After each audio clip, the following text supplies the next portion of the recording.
Cool guys, so welcome back to another movie review. Today we're going to be talking about Quentin Tarantino's ninth film, Once Upon a Time in Hollywood.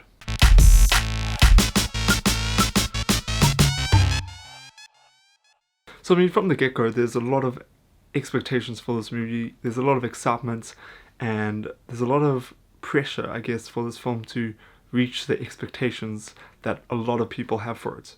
And I guess the three main characters are played by Brad Pitt, Leonardo DiCaprio, and Margot Robbie.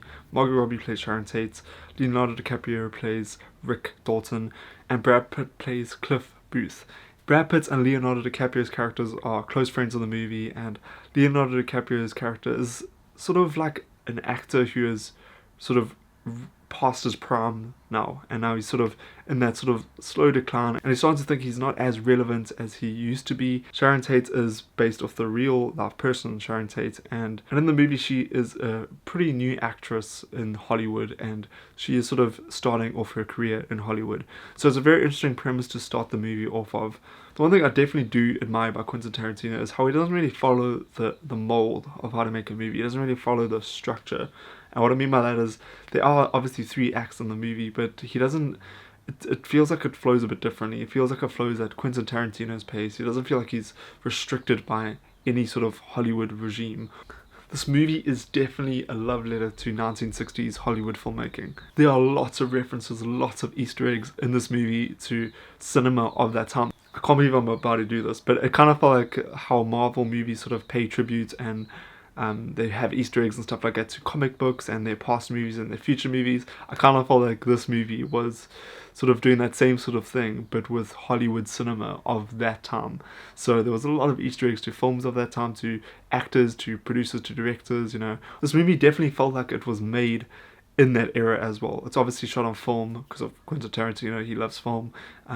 Great seeing film on IMAX. Like the film look on IMAX was incredible. I loved it.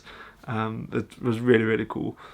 And even just like the sort of long takes and the long shots and the long scenes, it definitely felt like 1960s cinema to a degree, and I really did enjoy that. There's a lot of feet shots in this movie. I know a lot of people have sort of commented that Quentin Tarantino has got like a foot fetish vibe, which is kind of weird, but there's a lot of feet shots in this movie. There's one shot, I'm not even kidding.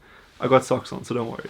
But there's this girl, right, and she's in this car, and her feet are literally like this, like on the screen, like the whole time, for like ages. And she's just talking to the character there, and her feet are like just on the screen, and like in IMAX on the screen, there's just these feet.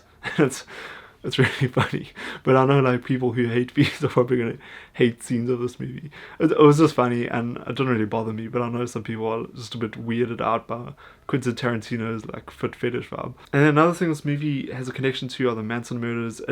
I'm not going to comment anything on that because if you don't want to know anything about the movie, I don't want to spoil anything for you. But it is interesting that this movie does sort of tie in a real life event into the movie itself. If you don't know who Charles Manson is, he's one of the most notorious serial killers out there, and it was actually really cool as well. This is just a side comic, but he is in Mindhunter Season 2, Charles Manson, and he's played by the same guy who plays Charles Manson in Once Upon a Time in Hollywood. So it was really, really cool there because they are playing obviously the same person, but each portrayal of the characters from a very different time in his life. It was just really interesting seeing Quentin Tarantino's portrayal of this sort of era of Hollywood and what went down. It was really, really cool. I would say the first act is really interesting. It's nice seeing the characters and seeing what they do and their introductions and stuff like that. The second act of the movie,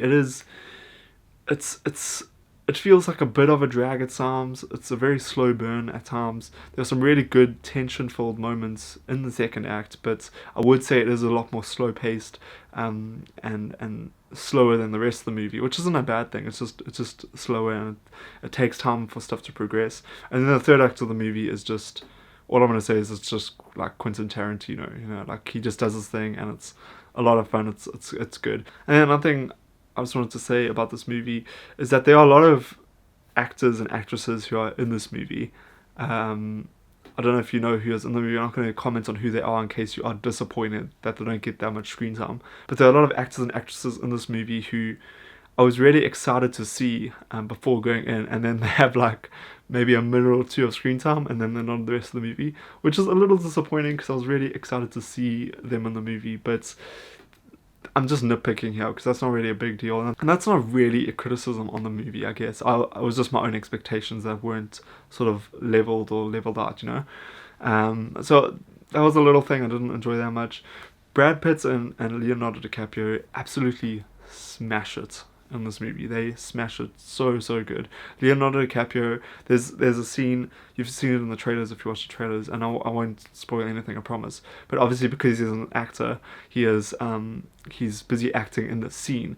So we are seeing it as an audience member, we are seeing him act in the scene, but almost through the perspective of the filmmaking crew who are making the movie. So we are watching a scene by people who are making a scene as an audience member watching another movie, if that makes sense. So it's like filmception, I guess. But it was just really interesting because like you'll be watching this really good scene, and then there'll just be like a cut, and then the rest of the crew in the background's like, okay, cool, let's do this, let's do that, whatever. And then Leonardo DiCaprio just goes straight back into it. And it was really cool seeing that because he's obviously acting as an actor, and then in the movie he's acting as an actor. So it was really cool seeing just those layers through that character, because you obviously don't see a character break performance in a movie, especially with an actor like Leonardo DiCaprio, who's just one of the best, you know. So that was really good.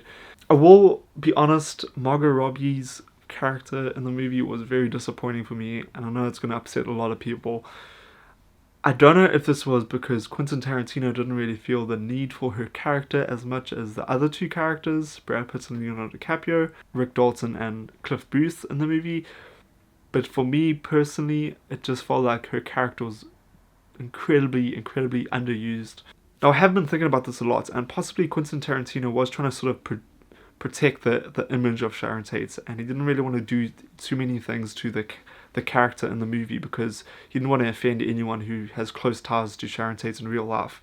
So maybe it was coming out of a place of respect, but I just, for me personally, felt the character was incredibly underused and possibly even underdeveloped in the movie.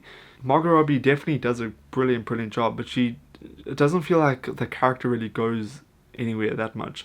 I might be in the minority with this one, but that was just a personal thing for me that I didn't gravitate towards as much as I was hoping to.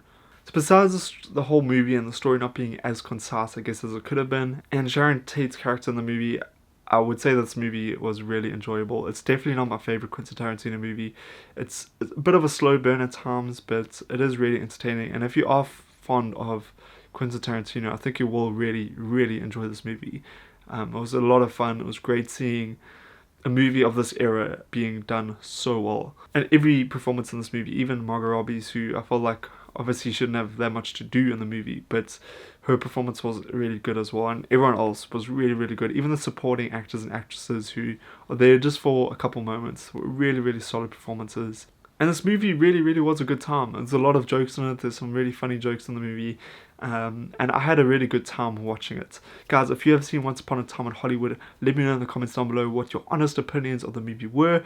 And let me know what your favorite Quentin Tarantino movie has been up until this point. I think he's got one or two more next to do and then he's done. So it's really cool to just see how he's progressed as a director over the years. And I'd love to know what your favorite Quentin Tarantino movie has been up until this point. Remember to subscribe to this channel, leave a like and comment down below. I'd love to hear your guys' thoughts and just grow this community further. Thank you so much for watching, enjoy the rest of your day, and I'll see you guys next time. Bye bye.